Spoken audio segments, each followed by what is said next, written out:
cultural Black difference. culture is cool. Yeah. It is cool. It's a cool thing now. You know what I'm saying? I mean, It just becomes so popular that everyone's starting to deal with it. You know what I'm saying? Even the ones that don't care, like the East Side kids. You know what I'm saying? Who are white. You know what I'm saying? Or the kids that come from this area. You know what I'm saying?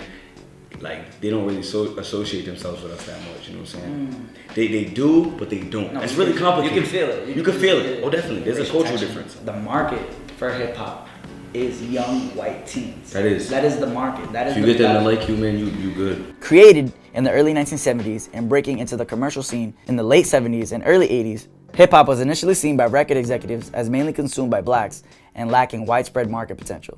They were wrong. Like many forms of black music in the past, hip-hop became extremely popular within the white community and especially white teens. One of the first hip-hop rap groups to be recognized by record executives and be known to be really popular amongst white teens was the rap group NWA. NWA came out. Like they were doing their own thing. They were speaking their narratives and their stories about what was happening in Los Angeles at the time.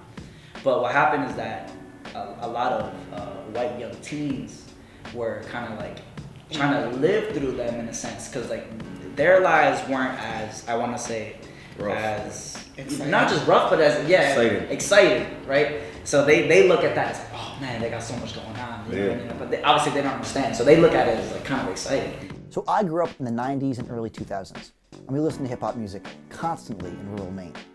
To us at the time, hip hop represented this kind of fantasy world that painted this very fantastical picture of what the inner city was like.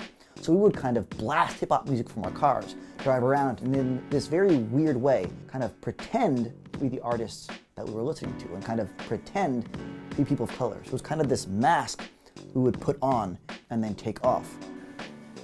Their appreciation for a certain aspect of that culture, they believe that dictates their entire view of it.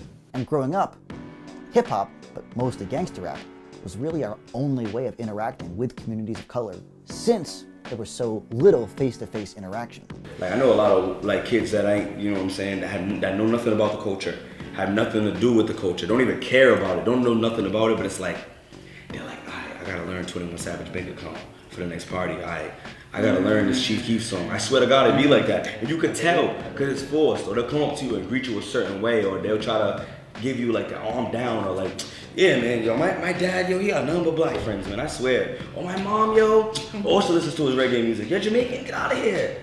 My dad smokes, swear to God. Swear to God. You're Jamaican, get out of here. They hit me with that all the time, you know what I'm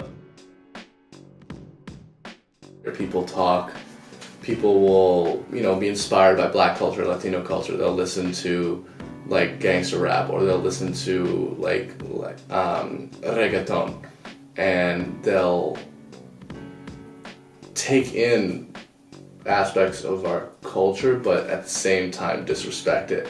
And growing up, hip hop, but mostly gangster rap, was really our only way of interacting with communities of color, since there was so little face-to-face interaction. Growing up in rural Maine, I heard the N-word every single day.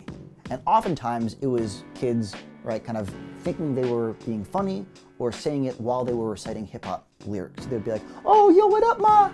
N-word. And they would do it constantly, every single day. And now, even in the present day, when I get to know white kids, and once I kind of, again, become more comfortable with them, I ask them, like, do you guys say the N-word? And in virtually every single situation, white kids have confirmed that the use of the N-word is incredibly common in their communities. It's crazy because that's like their only, that's all they know about our culture is what they learn through the mainstream rap lyrics. And even kids wanting to emulate that and do all these things and think that, oh, this is gangster, this is tough. And I did it too. I used the N-word almost every day growing up in rural Maine in high school, and I'm deeply ashamed of that. And what's really interesting is that virtually everyone in my high school did, right? But I've had zero conversations with people from my high school about the fact that we said it. It's this kind of thing that no one talks about because we have this great shame. We all realize we did it, and we realize that it was super messed up, but no one wants to talk about the fact that we did. And it's kind of this like, topic of conversation that's kind of just pushed to the side because no one wants to deal with their own internalized racism and racist actions that they've personally been a part of. And sometimes it's blatant, and you're just like, how is this even a thing? But the scarier time is when is in a context of like this private school where it's very liberal. People think they're respecting something, but they're actually appropriating it.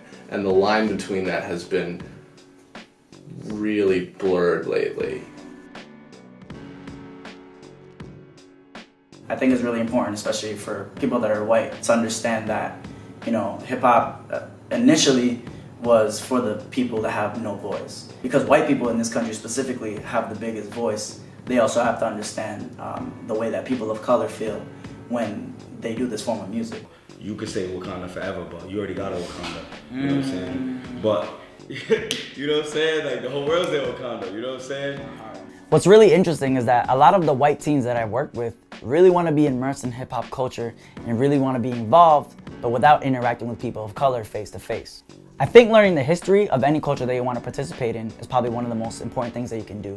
Because if you don't understand the history and why it was started, then you're not going to grasp the entire concept of why the culture was there in the first place. You know, there's people that respect the culture who know more. There's some people who are white who know more about hip hop than we do. Oh, yeah. They know more because it's like, all right, you know what? When, before I even get to know about this, I'm gonna make sure I know every little thing about it. Or I'm a white person and I want to be into history and I want to be a historian or a history teacher. I'm gonna make sure I know everything about all of this before I just dabble into it. So there are many white artists that I respect because they are also speaking about their own personal stories and also being real about where they come from. And I think anybody, especially in the culture of hip hop, can respect that when someone is just being honest about what they've lived through and not really trying to fake the funk. So sometimes these white teens want to participate in the music, but don't actually want to get out of their cultural bubbles or even try to experience what people of color go through every day. I think one of the most important things for me about hip hop culture is when I see artists actually get to talk about their own stories and their own narratives of their experiences. And I think that's one of the most important things about hip hop culture is that everyone is individually telling their own story from their perspective and their point of view.